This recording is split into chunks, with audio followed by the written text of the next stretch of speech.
Salut, nous c'est Joseph et Louis. Depuis janvier, on parcourt l'Europe à moto en direction de l'Arménie. Là-bas, on s'engagera avec SOS Chrétien d'Orient pour venir en aide aux familles victimes des récents conflits. Viens et suis avec nous l'Azimut 87.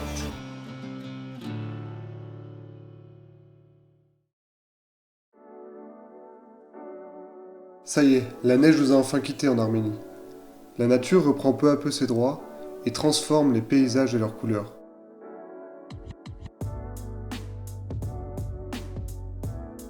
Les paysans sortent à nouveau dans les champs pour les labours, les semis de céréales ou encore les plantations de pommes de terre.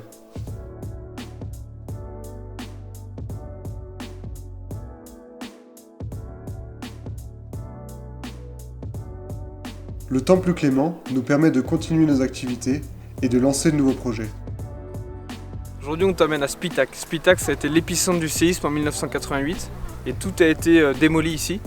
Et aujourd'hui encore, on a des centaines de familles qui vivent dans des habitations précaires. Là, on est au milieu d'un quartier de containers avec plus de 400 familles autour. Le projet qu'on a actuellement, c'est de rénover ce parc qui est la place centrale de ce quartier où les enfants jouent toute la journée. Voilà. Et voilà, le parc depuis une dizaine d'années est attaqué par la rouille et pas entretenu. Donc le but c'est de tout poncer, de repeindre, comme on a commencé à faire ici, de remettre des balançoires, de réparer les modules qui sont cassés et après de pouvoir proposer des activités chaque semaine à cette jeunesse qui est pleine d'énergie. Allez, c'est parti, on te montre tout ça en images. Avant de nous lancer dans la peinture du parc, il faut poncer l'ensemble des surfaces métalliques. On opte donc pour des disqueuses et des visseuses que nous équipons de disques abrasifs ou de brosses métalliques. Ensuite, on achète les pinceaux, mais toujours en testant le matériel. Et enfin la peinture, et on est prêt à commencer le chantier.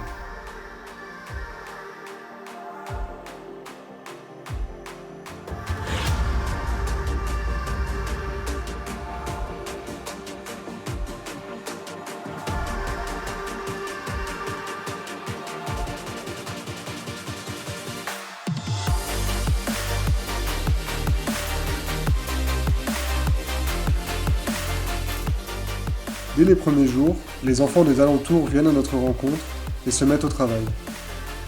Ramassage de déchets, débroussaillage, tout le monde y met du sien. Ça nous fait vraiment plaisir de voir tous ces jeunes heureux et motivés de travailler pour redonner vie à ce parc. Ils veulent même utiliser les ponceuses, mais heureusement, les aînés du quartier sont toujours là pour les reprendre et surtout pour nous aider.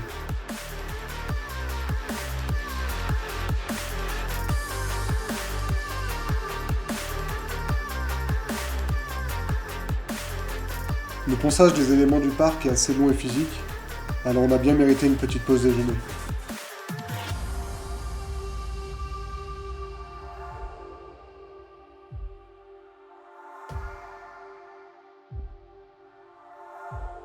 Avant de reprendre le travail, on en profite pour jouer avec les enfants. Au programme, tourniquet et concours de lancer en hauteur.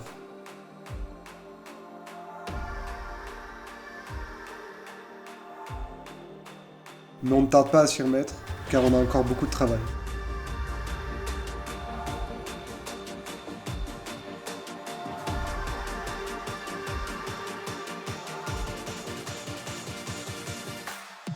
En travaillant, on se dit qu'on peut difficilement trouver un meilleur cadre qu'à Spitak avec ses magnifiques montagnes qui l'entourent.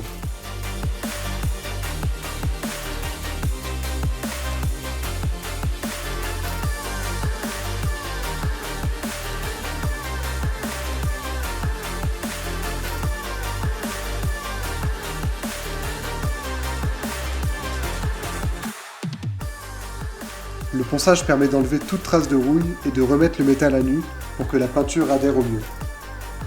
Nous espérons que les couleurs que nous redonnons à ce parc perdurent dans le temps.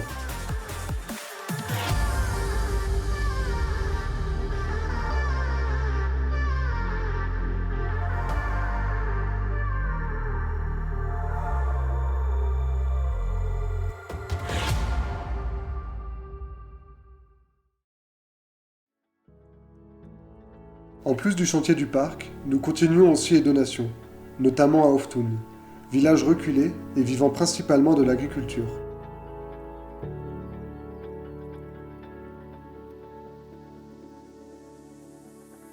Là-bas, nous rencontrons des familles dans le besoin et sommes toujours très touchés de l'accueil qu'ils nous réservent. Comme avec ce paysan qui, après nous avoir fait goûter les produits de sa ferme, nous invite à la visiter.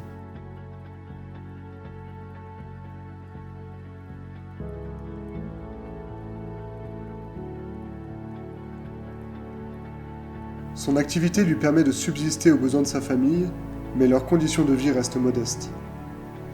Une semaine plus tard, nous leur apportons donc des colis alimentaires, des colis d'hygiène, des vêtements, ou encore du matériel scolaire et des jouets pour leurs enfants. On réalise que cette aide que nous leur apportons n'est rien comparé à ce que nous apprenons et recevons d'eux.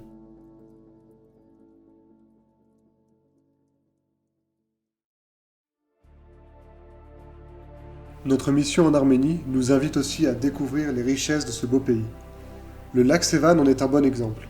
C'est le plus grand lac de montagne du Caucase et l'un des plus hauts du monde.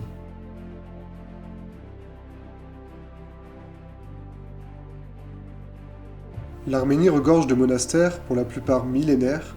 C'est le cas de Sevanavank, vieux de plus de 11 siècles et surplombant le lac Sevan.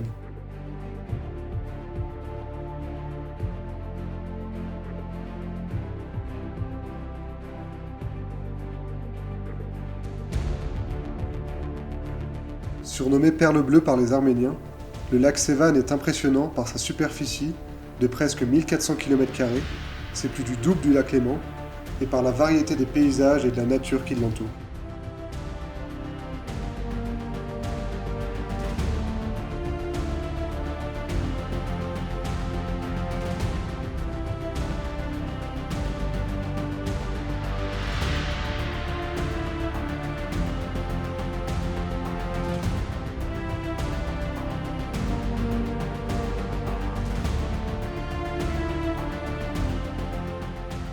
À l'époque, ces complexes monastiques pouvaient accueillir des centaines de moines, mais aujourd'hui, la majeure partie des monastères apostoliques ne possèdent plus de vie religieuse.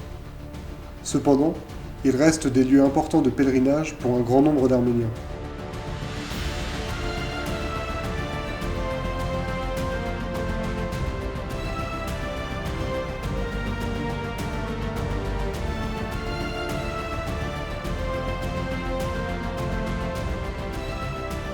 Dans la région du Tavouche, nous découvrons des paysages beaucoup plus boisés, avec de petits lacs, tels que le lac Parz, perdu au milieu des montagnes. Lors d'un week-end dans la capitale, nous avons la chance de découvrir le monastère de Khor-Virap, situé au pied du mont Ararat, et premier lieu saint de l'Arménie chrétienne.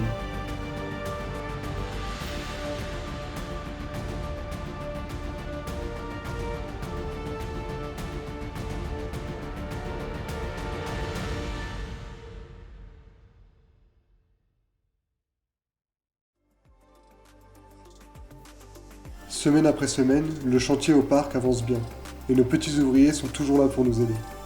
Mais il faudra encore beaucoup de temps avant de terminer la rénovation. Malheureusement, nous arrivons au terme de notre mission avec SOS Chrétien d'Orient. Mais avant de reprendre la route pour la France, nous préparons nos motos et partons pour une dizaine de jours en Arménie pour vous faire découvrir encore de merveilleux paysages.